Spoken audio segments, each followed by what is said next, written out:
हमारे क्षेत्र में 3-4 आ रखे हैं। राम राम साहब, ऐसे मट्टे राम राम का काम नहीं चल रहा। राम राम साहब, आप सबको मेरा प्रणाम। मैं थोड़ा सा समय ज्यादा लूंगा साहब। अच्छा, बनता है, इतने सारे लोग पूरे समाज के एक जाजम पे बैठे हों और उनसे बात करने का मौका बहुत विरला है, मिलता है, ले लेना चाहिए। सबसे पहले महिलाओं के सम्मान में सबसे पहले हमारी बड़ी बहन अलका जी को प्रणाम। जवाहर जी मैडम, सब कहते हैं होम मिनिस्टर, मैं तो कहता हूं अपने घर के मिनिस्टर। घर के ही है, तो आप सबको आपके घर के मिनिस्टर को मेरा प्रणाम।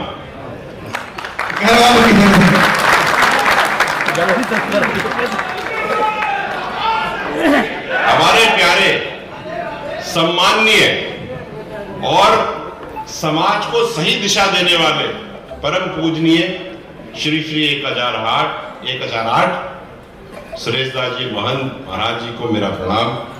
आपने मेरे को हर बार हर जगह ऐसी नीति और ऐसे रास्ते दिखाए, मैं आपका कृतज्ञ रहूंगा। हेम सिंह बढ़ाना जी आपको प्रणाम। मान सिंह जी, उदयलाल जी साहब, सारे काम कर दिए। एक वो भीलवाड़ा वाला हॉस्टल बचा, वो भी कर डालेंगे इस बार, कुछ नहीं छोड़ेंगे, अपन सब बैठ के कर डालेंगे। और जो लोग छूट गए, अच्छा वो तो छूट ही गए। बढ़ाना साहब, आपको बहुत बहुत शुभकामनाएं। और एक ऐलान मैं यहां से और कर रहा हूं, आपकी धर्मपत्नी भी 1252 में है, तो हम सब मिलकर के 1252 वाला काम इस बार खत्म कर डालेंगे। और हमारे आराध्य माननीय उप मुख्यमंत्री जी मेहरबा साहब इस सम्मेलन में स्नेह मिलन में पहुंचे हैं। पूरी गुर्जर प्रधान जी के समस्त संगठनों की तरफ से आपको हार्दिक हार्दिक स्वागत है। कृपया इस देश में स्थान ग्रहण करें। श्री उदयलाल जी, जवाहर जी, मान सिंह जी, ओम बढ़ाना जी, विजय जी, सबने मिलकर माननीय उप मुख्यमंत्री जी का स्वागत किया। श्री कालूलाल जी, पूर्व कैबिनेट मंत्री, श्री हेम सिंह जी, उनका स्वागत कर रहे हैं। माननीय मेहरबा साहब, माननीय उप मुख्यमंत्री राजस्थान सरकार, इस होली स्नेह मिलन एवं अभिनंदन समारोह में समस्त गुर्जर समाज की तरफ से आपका हार्दिक हार्दिक स्वागत है और वंदन है। भाइयों बहनों, जोरदार ताली बजाकर माननीय उप मुख्यमंत्री जी का वंदन करें, अभिनंदन करें। उन्होंने स्थान ग्रहण किया और उनका स्वागत भाई विजय जी का भाषण चल रहा था, वो अभी एयरपोर्ट पे रनवे पे आए थे, तो आप अपना वक्तव्य पूरा कर लें। उसके बाद पिछली बार जवाहर जी चले गए थे, इस बार पैसा वाला कोई बात नहीं, ये परंपरा चलती रहनी चाहिए। देखिए, जब अपन घर में बैठते हैं ना, तो हमको हर चीज का अवलोकन करना चाहिए, समझना चाहिए कि हम कहाँ हैं। इसलिए ज्यादा समय नहीं लेते हुए पूरे मंच को मेरा प्रणाम, जो छूट गए उनको मेरा नमन। बात मुझे आपसे बहुत सारी करनी है, बातें मुझे आपके साथ बहुत सारी करी, लेकिन मैं बहुत संक्षिप्त में, बहुत छोटी छोटी में और बहुत महत्वपूर्ण बातें आपसे करना चाहूंगा। पहली बात, आज जो कार्यक्रम हो रहा है, ये मील का पत्थर साबित होगा समाज के लिए और पूरे राजस्थान के लिए। ये मील का पत्थर।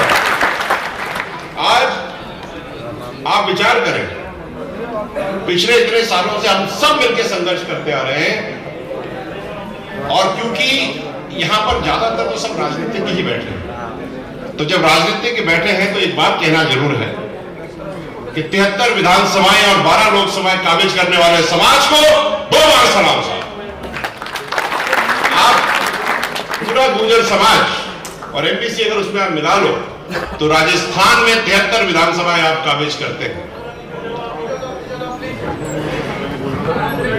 इसके साथ साथ 25 में से 12 लोकसभाएं हैं जो आपके वोट से जीती जाती हैं, इसलिए आपको ये जीत मुबारक हो।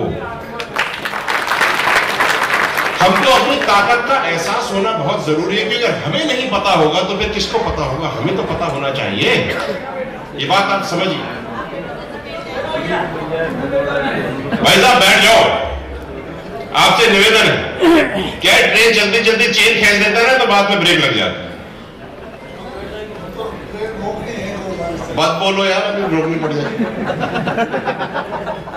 बात चल रही थी यूनिटी की, किसी ने कहा समाज में, तो मैं एक बात कहना चाहता हूं, गुर्जर आरक्षण संघर्ष समिति के पूरे राजस्थान का एक एक गुर्जर बच्चा, इसका बच्चा हो, बड़ा हो, बुजुर्ग हो, महिला हो, युवा हो, युवती हो, सब के सब इसके सदस्य हैं। तो आप सबको, पूरे राजस्थान की गुर्जर संघर्ष समिति को सलाम है।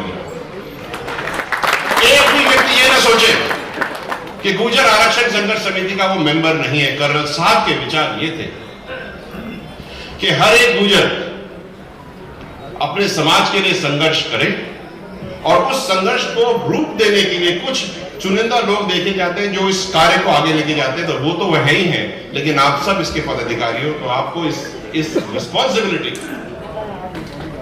निवारण करना है।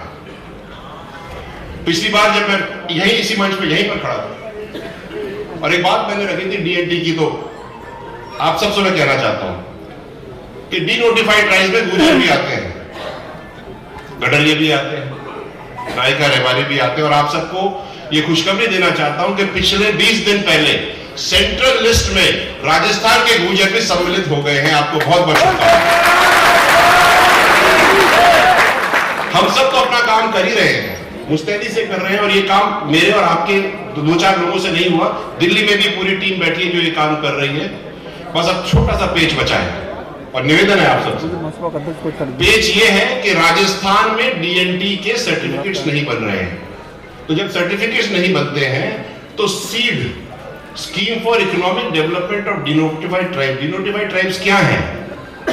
जब पहले अंग्रेजों के जमाने में जिनको हम चोर बदमाश जातियां कहा करते थे, तो हम भी उनमें से आते थे, और इनके लिए माननीय प्रधानमंत्री जी ने इदाते कमीशन की सर्वे बनवाई, कमीशन की रिपोर्ट आई और बताया गया कि भाई इन सबको मिलना चाहिए। तो इससे क्या होगा ये समझिए, आपके बच्चों को विदेश में जाकर के पढ़ने के लिए सरकार पैसा देगी। आपके बच्चों को, आप समझिए बात, आपके बच्चों को आईएएस, यूपीएससी, आईआईटी, एमबीबीएस के एजुकेशन के लिए अगर दिल्ली में जाकर के पढ़ना है तो उसको सरकार पैसा देगी, और अगर आपको घर बनाने हैं तो आपको पैसा देगी। ये सब जो नॉर्मल स्कीम्स है उसके ओवर एंड अबव है। तो आपको ये बात समझनी चाहिए कि हमारे पास क्या क्या है, आज है लेकिन नहीं है। जैसे ही ये सर्टिफिकेट्स बन जाएंगे ये काम हो जाएगा, और हमारे बच्चे बाहर विदेश में जाके पढ़ेंगे। क्या बात, कितना मजा आएगा। तो मैं चाहता हूं कि आप सबसे निवेदन है ये काम करें। मैं जब भी मान जी को देखता हूं तो मेरे को मान जी की बात याद आ जाती है। मैं आप सबके सामने और पूरे सबके सामने बात रखना चाहता हूं। माननीय सुरेश जी ने और मैंने बंद कमरों में भी बात करी, हर जगह बात करी, बात उनकी टीस है, मन की पीड़ा है। वो चाहते हैं कि आसिंद में सवाई भोज यूनिवर्सिटी का गठन हो, और वहां पर देवनारायण भगवान और सवाई भोज भगवान के ऊपर शोध कार्य भी हो, ऐसी यूनिवर्सिटी बने। इसके लिए जो जमीन है 1100 बीघा है ना सर, 1100 बीघा जमीन है हमारे पास सवाई भोज मंदिर में। वो जमीन मान जी मुहैया कराएंगे। सरकार से केवल ये निवेदन है, यूनिवर्सिटी बनवा दीजिए, हाथ जोड़ के निवेदन, हमारे बच्चे पढ़ जाएंगे। अभी उदयलाल जी कह रहे थे पढ़ाई की बात, पढ़ाई केवल बोलने से नहीं होती, कराने से होती है। तो कराना पड़ेगा, ये काम करना पड़ेगा।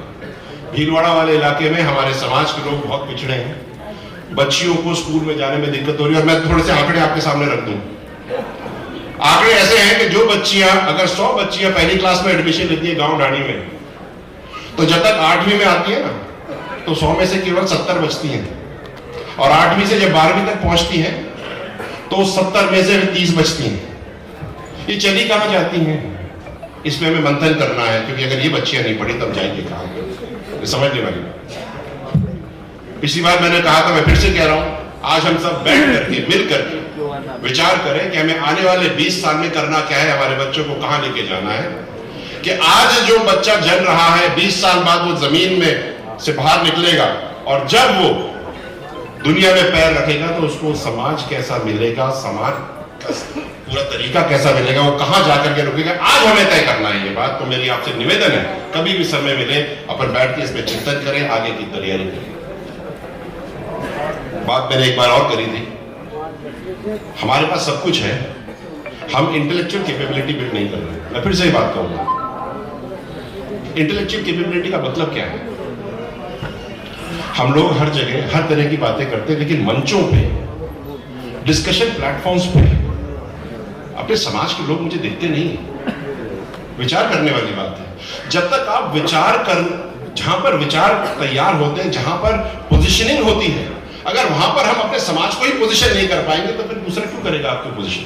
और वो खुद पोजीशन नहीं होता, हमको करना पड़ेगा। फिर वही बात आ जाती है लॉबिंग की। हम सब पॉलिटिशियंस हैं, हमारे पास लॉबिंग करने वाला कौन है? अगर हम लॉबिंग का मतलब आप समझते हैं? मैं छोटी सी बात में समझा देता हूं। अगर उदयलाल जी को किसी बोर्ड का अध्यक्ष बनना है, तो ये तो एक बार ही कह सकते हैं ना कि इनको बनना है, बार बार तो नहीं कह सकते। हम, आप, वो, ये, वो तो कहेंगे ना बार बार, गलियों में, पीछे, दीवारों में, साइडों में, ये लॉबिंग होती है।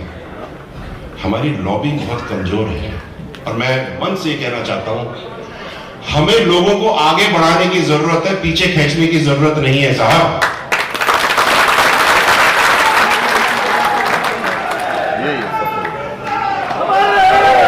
एक आदमी बढ़ेगा, अपने साथ 10 लेके जाएगा। तुम एक को खींचोगे ना, 100 गिरेंगे। ये बात आप समझिए। इसलिए मैं निवेदन करता हूं, क्योंकि आप ही लोग, अगर पॉलिटिकल बात करें, जिताने वाले भी आप, रोकने वाले भी आप, बढ़ाने वाले भी आप, तो आपको वो काम करना है जिससे कि ये सब आगे बढ़े। इंपॉर्टेंट है। कल मेरे पिताजी कर्नल साहब की दूसरी पुण्यतिथि है। अभी हेम सिंह भंडारा जी से बात हो रही थी, तो दूसरा हो गई क्या? हमें तो लगता ही नहीं। सही बात है। कर्नल साहब के विचार, कर्नल साहब हमारे अंदर ऐसे बसे रचे हैं कि हमें पता ही नहीं लगता कि 700 दिन हो गए साहब गए हुए। और आप लोगों ने और हम लोगों ने मिलकर के जिस तरह से कर्नल साहब के विचारों को, उनकी सोच को, अच्छी शिक्षा, अच्छा स्वास्थ्य, पढ़ी लिखी मां और कर्जमुक्त समाज जो विचार रखा है, और जिसको हम दिनों दिन पन्नों तक आगे बढ़ाते जा रहे हैं, इसी की वजह से तो हमको पता ही नहीं चलता कि 2 साल हो गए। मैं आपसे केवल इतना निवेदन करता हूं कि कल के दिन में, वैसे तो हम रोज करते ही हैं, लेकिन कल के दिन में शाम को अपने अपने घरों में 5 दिए जलाएं शाम को। एक अच्छी शिक्षा का, एक अच्छे स्वास्थ्य का, एक पढ़ी लिखी मां का, एक कर्जमुक्त समाज का, और एक कर्नल साहब के नाम का। मेरी मन की इच्छा है कि ये होली मिलन कल दिवाली के रूप में मनाया जाए। मेरे को करनी तो और बहुत सारी बातें थी, लेकिन मैं अपनी जबान को यही विराम देता हूं। और आप सबको जो मंच पे बैठे हैं, राजनीतिज्ञ और जो सामाजिक लोग बैठे हैं, आपसे इतना ही निवेदन है कि समाज का जब भी कोई व्यक्ति आपके सामने आए, अपनी वेदना पीड़ा लेके आए, तो पहली फुर्सत में उसकी पीड़ा और उसकी वेदना को खत्म कर देना। हम सब खुश हो जाएंगे। मैं आपको ये वचन देता हूं कि मरते दम तक ये जो कर्नल साहब ने और समाज ने ये जो पगड़ी मुझे बांधी है, इसका सम्मान मैं रखूंगा, मर जाऊंगा लेकिन टुकड़े से कम नहीं हुए। बहुत बहुत धन्यवाद।